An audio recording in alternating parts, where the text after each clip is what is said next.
Hello everyone, welcome to this video about Canto 25 of Purgatorio. This is a very philosophical canto. I'm gonna try and do it justice. Virgil, Statius and Dante are moving from the 6th to the 7th terrace. They are walking along. It's around 2 p.m. That's what Dante means to say with the first terce. And he's got something that he's trying to contain within himself, a question. And I've wondered why does Dante do this? He's done it very often to tell us that he's got a very impelling question, but he doesn't have the courage to spit it out to Virgil.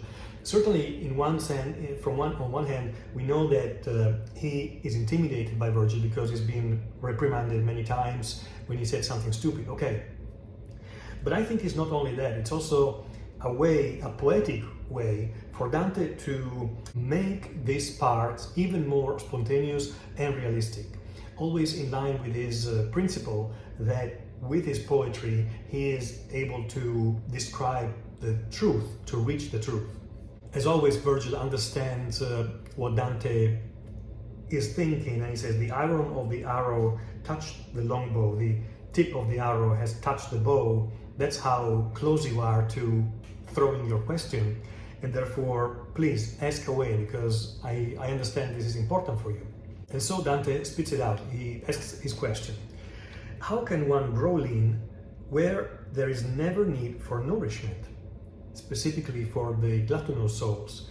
But the first question that we might ask here ourselves is, why has Dante waited so long to ask this question, which is basically the question of how do souls in the afterlife work? How can they suffer, have reactions that look like physical reactions, even if they're not physical? They don't have a body.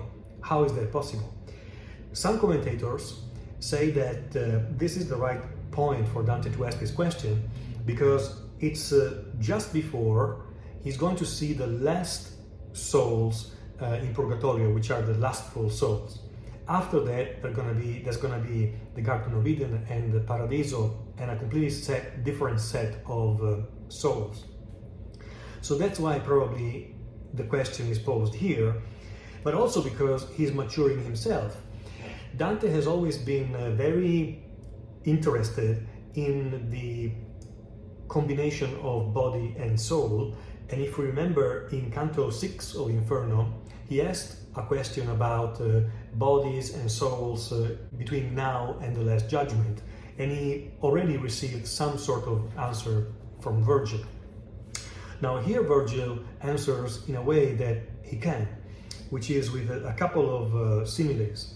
If you recall how Meleager was consumed, just when their firebrand was spent, this won't be hard to understand. The three fates had set up magically that Meleager, his life was connected to a firebrand, to a piece of burning wood, so that as soon as this piece of wood had burned completely, his life would end and he would die.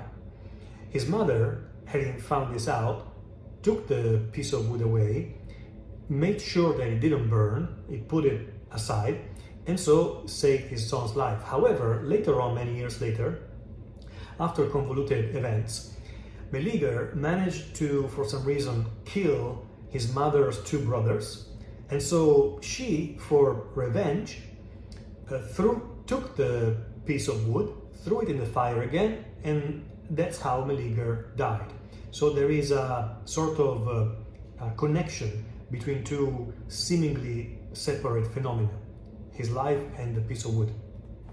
The second example is if you think how, though your body is swift, your image in the mirror captures it, it's another really beautiful image to say, hey, there are two phenomena here. They look like they are separated from each other, but they have a very strong, indissoluble connection. This is obviously and clearly not sufficient to explain and to answer Dante's heavy question. So Virgil asks Statius if he can graciously answer Dante. And this is why the majority of this canto will be taken by the big monologue, which is Statius' answer to Dantes Question. Why Statius? Well, he's a saved soul. He's just about to go to heaven, and so he knows some mysteries, some Christian mysteries that others don't know. Mortals don't know, souls that are not saved, like Virgil, don't know, and therefore by revelation, he knows this by revelation. So he is graciously open to share this, even if he confesses a little bit of hesitation because he's in the presence of a pagan, of Virgil. But he loves this pagan so much, he loves Virgil so much that he's fine to share this knowledge. And so with verse 34, Statius begins to explain. He says, "If your mind receives and keeps my word, then what I say will serve as light. The thirsty veins drink up the perfect blood, but not all of that blood." Now, all these verses and tercets, until around verse 48 or 49, are pretty much undisputed biological notions that in Dante's times everybody thought as common knowledge. At least the educated people. They are very much based on Aristotle. In fact, these notions can be found in the Generation of Animals, which was one of the books that survived by Aristotle, and including the definition of perfect blood. This perfect blood is what our body in the scientific, I don't want to use the word scientific because science was something very different back then, but in the knowledge of those times, the perfect blood was what was left after 4 digestions in our body. The first digestion happened in our stomach, then the second one in the liver, the third one in our heart, and finally the fourth one is the digestion that sends the blood to our limbs and our organs. And that is the perfect blood, the blood that is purified of all the residues after the 4th digestion. A portion, though, of this perfect blood is left, like leavings that are taken from the table, like residues, basically. Within the heart, the part acquires power to form. This power to form is very important. All of another's human limbs, as blood that flows through veins feeds one's own limbs. Digested yet again, this part, this residue of the perfect blood, descends to the human testicles of the male human body, what is best not named. For there it drips into the natural receptacle, which is the womb. So he is explaining the conception process. So we have the 2 kinds of bloods, the male blood and the female blood, that mingle, and they are ready, and the active, having reached the passive, they start to work together. First it coagulates and then quickens. The matter it has made more dense. There's something that is starting to be created. Now, this formative power that we found in our heart a couple of tercets above, becomes the soul, becomes the human soul. As Dante says on verse 52, having become a soul, much like a plant, though with the difference that a plant is complete, whereas a fetus is still journeying, is still developing. And this portion is actually describing what in St. Thomas Aquinas and other theologians and scientists, let's say, of those times, was described as the 3 types of souls. The vegetative faculty or vegetative soul, which is the one governing growth. The sensitive soul, which is the one governing feelings, and finally our intellect or consciousness, which is governing human thought. This is really an incredibly detailed biological description here that Dante is sourcing from all the knowledge that he had available in those times. And I would comment here that all these descriptions in this canto in particular, and many others in the upcoming cantos, might have the effect on the modern reader to make us smile, like every time we hear about what scientists and ancient people thought mistakenly about scientific problems that today we think we have resolved, or in many parts we have actually resolved. And there is this tendency, once again, to look at them with a certain arrogance from our point of view as the ones who know a lot or everything, while Dante or even people from 100 years ago didn't really know, and so we can laugh about them and we can laugh about their knowledge of their time. Now, what we easily forget is that people 100 years from now will laugh about us. Things that we do, things that we take for granted and normal, they will laugh. Exactly like 100 years ago, people were using, for example, radioactive water for cosmetic purposes and putting it on their skin to look beautiful with radioactive, or the initial usage of X-rays. So the crucial point is here at verse 61. But how the animal becomes a speaking being, and speaking being is a perfect translation that Mandelbaum does here, because Dante says come d'animal diventa fante, and fante comes from the Italian infante, and infante is the infant, which etymologically means the baby who does not speak. In doesn't, and fante from the Latin and Greek, to speak. So the fante is the child after he's started to speak. And really, when we think about reason as logos, it has all to do with the tongue and with speaking. Everything that has to do with consciousness and reason in philosophy and theology is strictly correlated to our ability to speak. So how the animal becomes a speaking being, you've not yet seen. And this point is so hard that it led one wiser than you, and he's referring here to the Islamic philosopher Averroes, to err in separating from the possible intellect the soul. What he means here is that Averroes, the great Islamic philosopher who lived about a century before Dante, hadn't been able to resolve this problem of human consciousness, and he had come up with his own theory which had separated intellect from human beings completely. He had created something that was almost transhuman, some receptacle of all intelligence that was collective and that was separated from human beings.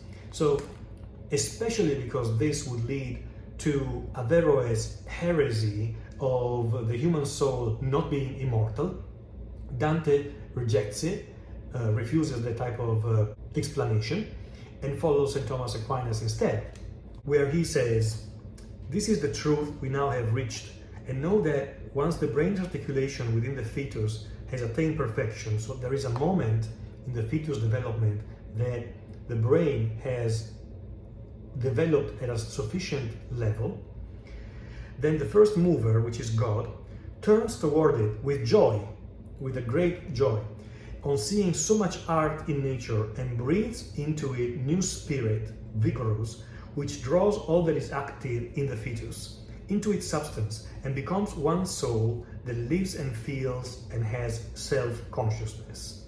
So here is the real answer to the question, where does consciousness come from? Where does human intellect come from? It comes from God's love. God's love creates a new entity, an immortal soul, out of the raw material of nature, which is only the animal and the vegetative soul that is present in the human being. That what I say may leave you less perplexed, consider the sun's heat, that when combined with sap that flows from vines, is then made wine. Another splendid metaphor here. Wine is a distillation of sunlight and matter, exactly in the same way that a human being is almost a residue of God's spirit interacting with the flesh. And here at verse 79, very important, at the moment of death, what happens? When the soul's divided from the flesh, potentially, it bears with it the human and the divine. This was such an important point for Dante, the indissolubility of soul and body and soul, because the human being is a mix of human and divine. And therefore, when the soul leaves the flesh, the dead flesh of the dead body, it takes with itself also the human potential, that vegetative soul and animal soul that made the human characteristics of the human being. Together, of course, with the intellectual soul, which now, after the death, is even more empowered and reinforced, because there is no flesh. These divine powers that make up the intellectual soul or the consciousness are intellect, memory, and will, while our human powers are the vegetative and the animal, the sensitive. So Dante is saying here that the soul that leaves the flesh is made out of three main parts: the rational soul, that is the most powerful, the divine portion, but also the human part, which is the vegetative soul, and the animal or sensitive soul. Now, as each soul falls, or itself, or one of two shores, it can end up in hell or end up in the anti-purgatory, depending on its fate. It learns what way it will journey. And there, once the soul is circumscribed by space, the power that gives form, and we go back to this expression, the power that gives form, that, if you remember, we heard for the first time in these verses in the heart, when he was talking about the heart and said, within the heart there is a power to form. That power to form, that's the same power that he's talking about here. So the power that gives form irradiates, and here is where Dante is inventing, he's proposing a theory that is his own, his original theory. Basically, at this point, this power to form that is part of the soul is reassembling the memory of the shade's former body, of the shade's flesh, out of thin air into something that is a virtual body, and that is inseparable from its higher soul, as a flame is inseparable from its fire. Here we have the wonderful, wonderful simile of the rainbow. Even as the saturated air, since it reflects the rays the sun has sent, takes rainbow colors as its ornament, so there, where the soul stopped, the nearby air takes on the form the soul impressed on it. Now, it's important to say something. Dante is not simply trying to find an escamotage for his poetry, trying to excuse the fact that he's talked about incorporeal souls for the entire poem, and here he's trying to give it a little bit of a more physical explanation and background. What he is doing here is actually much more important. He is actually doing theology and philosophy of the highest caliber within his poetry. He was not in agreement with St. Thomas Aquinas that poetry cannot achieve the truth, because this, for Dante, is the truth. This is one of the greatest intellects of at least the Italian Middle Ages, putting his own intellect into a very hard problem and coming out with his own brilliant resolution. So, why don't we try to shed some more light on this particular point and problem, thanks to the help of Maria Leonardi. She was a great Italian Dante scholar, and her work on Dante is very, very important for all the students of Dante around the world. About Canto 25 of Purgatorio, Leonardi says the origin of this problem comes from the scriptures, from the Bible, because in the Bible it talks about fire that would make the souls of people who are dead suffer. So it's a theological problem in origin. How is it possible that souls of the dead are going to suffer if they don't have the flesh and the sensitive body with them? As we have seen, the answer that Statius gives to Dante goes actually a little beyond what Dante is asking. Because Dante himself, the poet, is interested not only in the reason why the souls are suffering or how can they suffer, but in the actual subsistence, in the existence of these souls. What are these shades? What are they made of? How are they generated? This is what Dante is interested in explaining. And this obviously leads to the consequence of asking the biggest question in philosophy, if not maybe the only real big question of philosophy, which is, how is it possible that a being that is conceived in an animal form like many other animals in nature becomes then all of a sudden able to reason, able to have intellect and consciousness. Maria Leonardi, she says that all this part of Canto 25 is of a greatness that is really difficult to measure. She says, I confess that it's a little strange that still today many people talk about Canto 25 as doctrinal, meaning that as almost opposed to poetry. Oh, this is doctrine and therefore it's not as poetic as other cantos. And they look for poetry, for real poetic value in this canto, in the beautiful similes and in the beautiful images.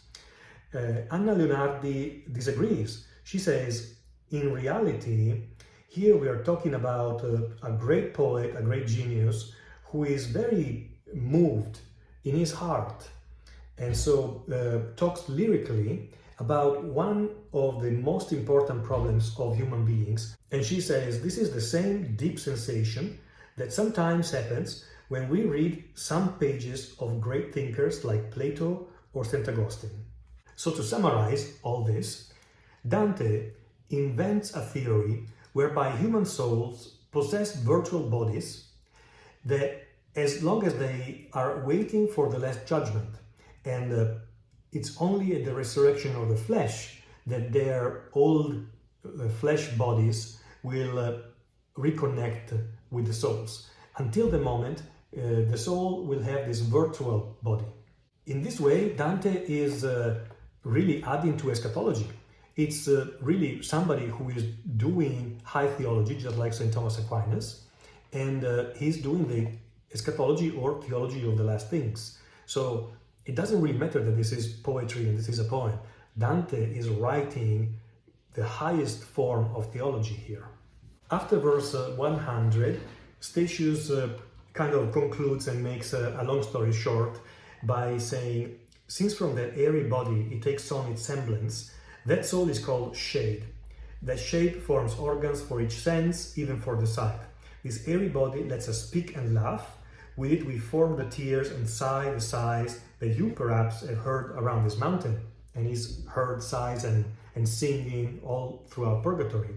Just as we are held fast by longings and by other sentiments, our shade takes form.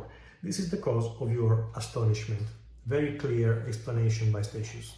In the rest of the canto, which is fairly straightforward because Dante reaches the seventh terrace and the souls of the lustful here, I'm going to highlight one term in Italian at verse 109. Dante says tortura. Dante is playing with us a little bit here because tortura in Italian has a double meaning here. The most clear meaning, at least to a modern Italian, of tortura is torture. So we have arrived to the last torture, means the last punishment, meaning the lustful, how they're punished by burning in the fire. But also tortura is clearly used by Dante in the sense of a curve in the rock or in the mountain, so they are turning. And this tortura can be read as turn or torture. This is the game that Dante is playing here. There is a great fire coming out of the mountain, so Dante needs to be careful. And there are some hymns, as always, sung by the souls. I heard Sume Deus Clementiae. This is a hymn that in the third stanza was invoking God's help to contain the temptations of the flesh. I saw spirits walking in the flames, so that I look at them and my steps, sharing the time I had to look at each. We have here two examples of chastity, of the virtue to contrast the sin of lust. The first one, Virum non cognosco, is Mary from the Gospel, where she is speaking to the archangel and she says, I have not known a man, Virum non cognosco. And the second one is Diana. She was, in the mythology, She lived in the woods with her nymphs, and one of her nymphs, Elise, was sent away by Diana because Diana discovered that she had been seduced by Jove. Then they returned to singing, and they praised aloud those wives and husbands who were chaste as virtue and as matrimony mandate. And this is the last purification rite of Purgatory. We are almost at the top of the mountain. We are very close to saying goodbye to Virgil, and Dante has only one P left on his forehead. I hope I could at least shed a little bit of light on this really thick and dense philosophical and theological canto. If you have any other questions, please let me know in the comments and I will try to answer. Thank you very much for watching, as always.